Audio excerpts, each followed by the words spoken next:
I think share groups are a big part of connecting with one another, because in a big church setting you cannot connect to people in a 5-minute window. Share groups, you get to know people on a more intimate level. You know, it's like case in point, Jason Miles in our group was telling us about when he was in the military, he went to a church and he sat in the back row and not one person ever came up and said hi to him. You know, we questioned if he was wearing his camouflage or not because nobody saw him,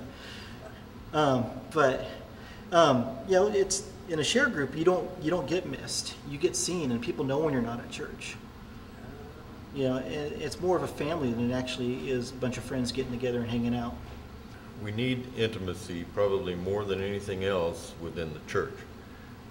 Share groups is, I believe, only one method of achieving that. Of course, one-on-one intimacy is even greater, I think. If I can get with another person and kind of mentor, or he can mentor me, or we can have a equal relationship of teaching each other and leaning on each other and sharing with each other, I think that's ideal. But for most people, they either don't have the time, or they don't take the time, or there's some other greater priority in their lives where they don't at least come together on one-on-one.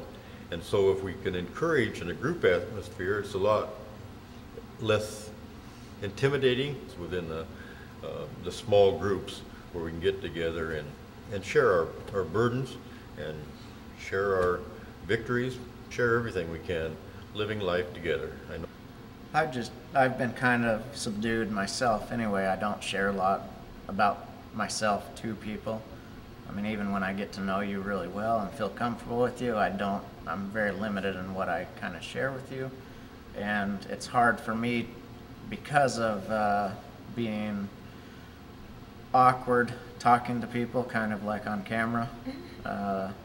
It's hard for me to remember people's names, hard for me to try to be personal with them and get involved in their lives. And so they won't feel connected with me because I am too nervous to ask them questions about their life and beyond.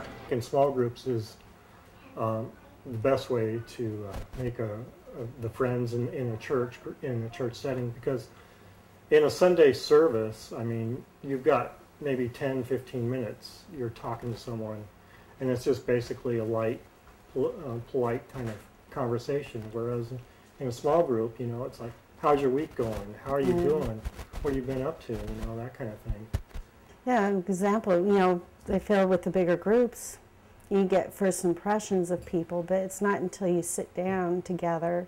Started our groups with having a shared meal and then study, and that's how we got to get to know Steve and Tammy, because we had impressions. Then we found out we're the same age, we had the same interests and likes, and so it grew beyond just church, but you know, real friendship.